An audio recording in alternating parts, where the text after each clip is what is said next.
네, 이번 주말에도 서울 도심에서 대규모 집회가 열리게 됩니다. 잠시 후 4시부터는 성별에 따른 불법 촬영, 편파 수사, 그리고 안희정 전 충남지사 1심 무죄 판결을 규탄하는 집회가 시작될 예정이라고 합니다.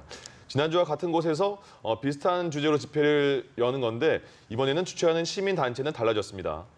집회 참가자들이 거리로 나온 이유 전문가와 짚어보겠습니다. 배상훈 서울디지털대학교 경찰학과장 나오셨습니다. 어서 오세요. 안녕하세요. 예, 지난주에도 이 자리에서 같이 말씀을 나눈 것 같은데 또 일주일 만에 비슷한 집회가 열렸습니다. 경찰도 법원도 못 믿겠다 이런 얘기잖아요. 이들을 거리로 나오게 한 이유는 뭘까요? 기본적으로 이제 경찰과 검찰의 수사 그리고 이제 법원의 판결. 핵심적으로 이제 이 시위의 중심적인 어떤 그 주제가 집중되는 것은 이제 그러니까 성불평등 수사와 그리고 법원의 판단. 그러니까 이 부분이 사실은 그 홍대 몰카 같은 경우 디지털 불법 촬영 같은 경우는 유죄가 나왔지만 예. 안희정 전 지사 같은 경우는 무죄가 나왔거든요. 근데 이 성격 자체는 사실은 이 성불평등에 있다라고 하는 겁니다. 물론 네. 각각의 법적인 요소는 차치하고라도 그것을 주요하게 지금 주장하려고 이제 시위가 된 것 같습니다. 예.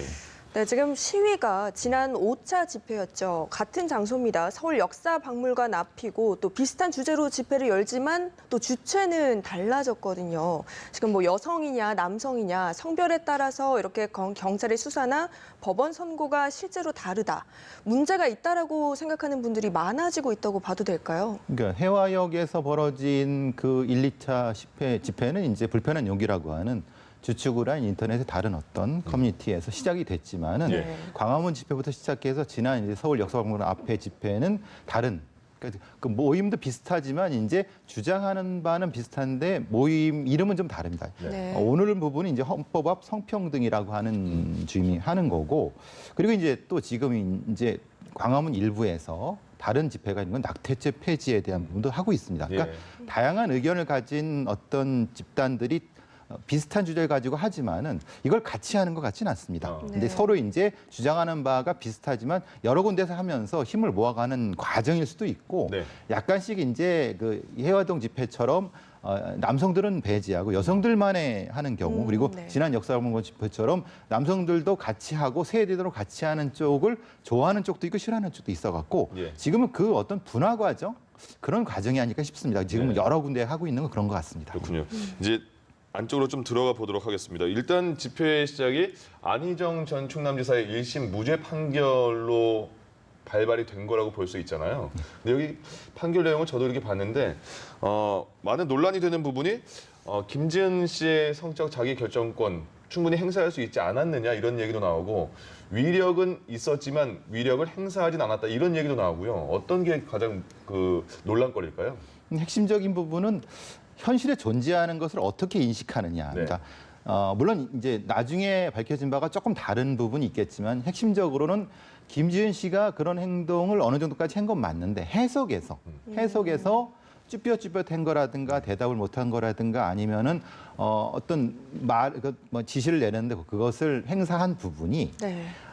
위력을 느꼈느냐 안 느꼈느냐의 부분. 이건 사실은 우리 사회가 가지고 있는 흔히 말하는 위력을 가진 사람과 가지지 않은 사람의 관계가 어떨 것인가. 예. 그게 실제로 성적인 요소가 있는가 없는가에 대한 부분을 어떻게 해석할 것인가의 문제지 않습니까? 네. 네. 이제 흔히 말하는 지금 판사님께서는 그것이 존재는 하지만 분명히 회피할 수 있었다고 판단을 하신 거고 예. 그렇지만은 여성계의 다수는 그걸 어떻게 해서 회피하느냐. 우리 사회의 기본적인 성불평 구조가 있기 때문에 그것은 현실적으로 불가능하다. 법적인 네. 부분은 분명히 있지만 그래서 재판부에서는 그것을 이제 법적인 미비로 몰고 가려고 하는 것 같고 여성계 쪽에서는 그건 법으로 해결할 것이 아니라 판사 지금의 재판부도 할 수 있었는데 왜 안 했느냐. 예. 그것이 이제 그래서 이제 부동의 간음죄 같은 쪽으로 가는 부분으로 한쪽으로 가는 거고요. 예.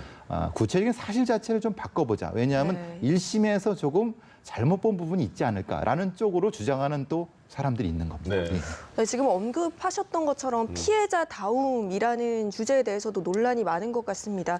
재판부는 김지은 씨가 성관계 후에 안전지사가 좋아하는 순두부집을 찾아갔다라든지 텔레그램 메시지를 지운 것, 그리고 또 아니에요, 아닌데요라고 얘기하면서 약간 소극적으로 거절했다는 점을 피해자의 진술과 신빙성을 이해하기 어렵다라고 판단을 했거든요. 아무래도 충분히 저항하지 않았다라는 점을 얘기하는 것 같은데 이렇게 꼭 강하게 저항을 하고 숨어야만 피해자로 인정을 받을 수 있는 건가요? 여기서 이제 전제는 그겁니다. 네. 김지은 씨 쪽, 김지은 씨를 이제 변호하는 쪽에서는 이 자체도 사실은 사실관계가 다르다고 얘기를 하고 있습니다. 어떻게 일단은 하는 거죠? 그 부분은 조금 뭐냐면 예. 사실은 순두부집을 찾은 거는 김지은 씨가 아니다. 그냥 다른 비서가 한 것을 옮긴 것뿐이다.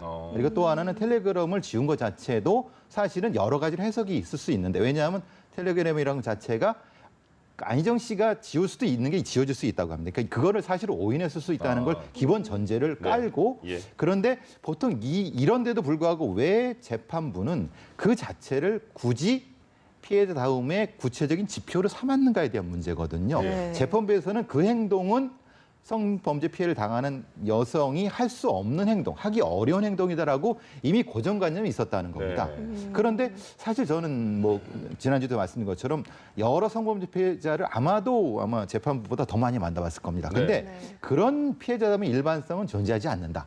그러니까 이거는 왜 같은 사실을 두고도 법조인들이라든가 아니면 이 가해자 쪽에서는 그렇게 주장하고 있는가에 대한 것 자체는 성별 불평등 의식이 고착된 거 아니냐라고 네. 주장하는 거고요. 예. 그래서 이제 굳이 저항하고 이제 숨어야만 피해자를 인정받을 수 있다고 하는 것 자체도 일종의 고정된 관념이다. 네. 그러니까 그렇게 되면 네. 결국은 2심에서도 이것을 재해석하게 되면 다르게 해석될 수 있지 않을까라고 하는 부분이 분명히 존재할 수 있다는 예. 거죠. 예. 그러니까 왜 성범죄 피해자가 똑같은 반응을 보여야 되냐 이게 관건이잖아요. 그렇죠. 그리고 항소심, 그러니까 이제 검찰은 이제 항소를 했지 않겠습니까? 예. 그럼 이제 2심에서는 어떤 증거가 또 나와야지 진위 여부를 따질 수 있고 아니면 결정적인 증거가 있는지도 궁금하고요. 2심은 어떻게 예상하십니까?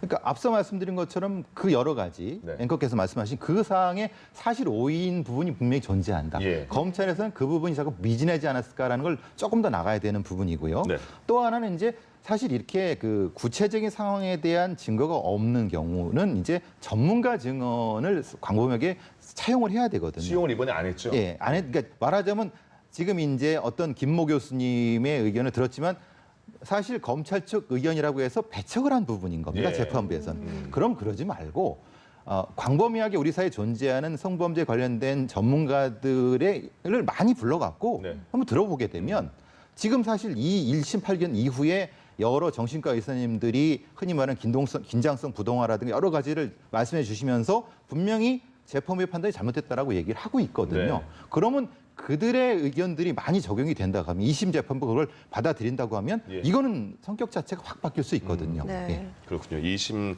어떻게 판결이 나올지도 저희도 따라가 보도록 하겠습니다. 자, 주제를 바꿔보겠습니다. 요새 양심적 병역 거부자에 대한 대체 복무 얘기가 굉장히 활발하게 이루어지고 있잖아요. 지금 보니까 양심적 병역 거부자에게 무죄를 선고한 법원 판결이 이제 100건이 넘었다고 합니다. 굉장히 이제 수면 위로 이게 부상하고 있는데 지난 6월입니다.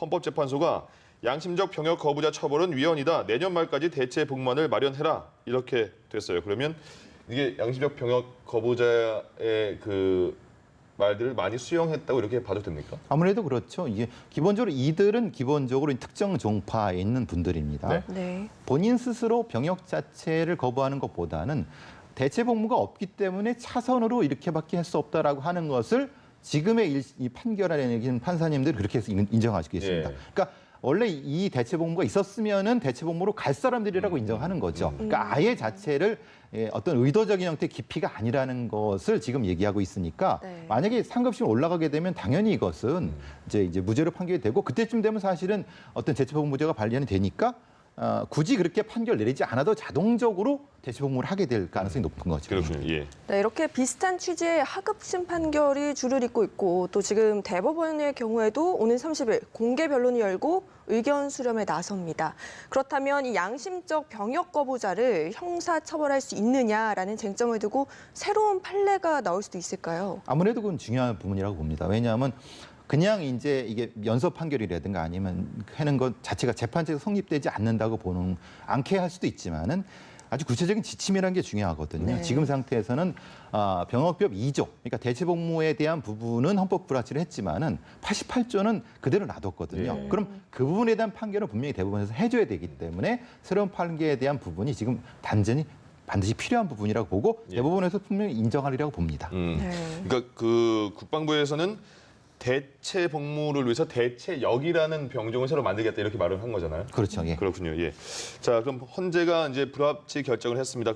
그리고 나서 대체 복무 대안을 마련해라 이렇게 주문을 하니까 각 당에서도 이제 박주민 의원도 발의를 했고 보면 일단 먼저 한국당 발의를 보겠습니다. 육군 대령 출신이라고 하는데 이정명 한국당 의원이 20여 명을 포함해서 발의를 했는데 기간도 굉장히 늘어났고요. 또 뭐 그 안에는 하는 일 중에 뭐 지뢰 작업도 해라, 제초 작업도 해라 이렇게 해서 여러 가지 말들이 많이 나오던데 이거 어떻게 보세요? 기본적으로 이제 지뢰 제거 문제는 유엔에서 권고한 바와 좀 위배가 됩니다. 예. 유엔에서 우리나라의 대체복무제에 대한 권고를 했을 때 평화와 관련된 쪽으로 해야 되고 전쟁과 관련 없는 쪽으로 해야 된다고 하는데 오히려 한국당 쪽에서는 그 자체가 지뢰 제거가 평화 쪽 아니냐라고 주장하는데 그건 좀 억측인 건데 좀 과도하신 것 같고 그래서 이제 물론 그 보통의 그런 어떤 횟수 그 기간 같은 경우는 한 2배 정도가 적당하다고 여러 전문가들이 얘기하고 있는 부분인데 36개월 정도. 예, 대체로 그 정도 되겠죠. 예. 그리고 근데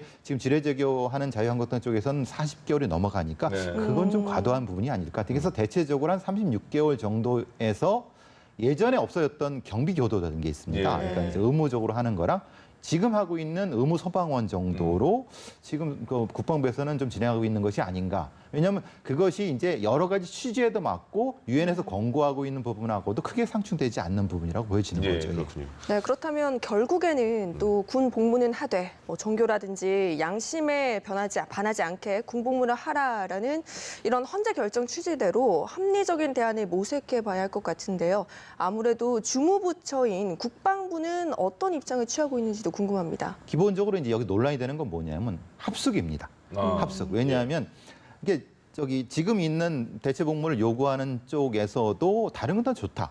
근데 종교적인 이유 때문이라고 하면 합숙 부분에서는 좀 걸리지 않느냐. 그래서 그 부분을 반대하는 쪽도 있고 그 부분 정도는 받아들일 수 있다는 쪽으로 나눠지는 것 같습니다. 그러니까 국방부는 지금 그 여론을 좀 추이를 보고 있는 것 같습니다. 이제 대만이라든가 다른 예를 보면은 어느 정도까지 합숙은 하되 이제 말하자면 주말에는 이제 집에 갈 수 있도록 하는 정도까지가 타협점이 되지 않겠는가 하고 실제로 국방부에서도 여러 가지 그 TF를 만들어 갖고 그 부분을 좀 면밀히 검토하고 있는 것 같습니다. 사실은 그게 중요한 것은 사실은 합숙을 하게 되면 뭐가 생기냐면 계급체계 위계체계가 되지 않습니까?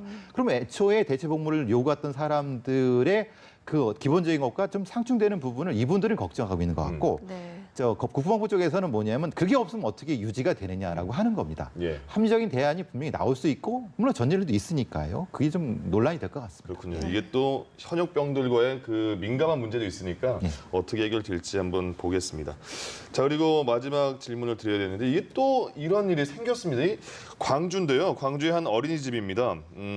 교사가 26개월 된 아이를 지금 보시는 것처럼 저게 안전의자라고 하는데요. 뭐 청소를 위해서 저렇게 그냥 벨트로 고정시키고 15분에서 뭐 길게는 50분까지 저렇게 그냥 결박한 거잖아요.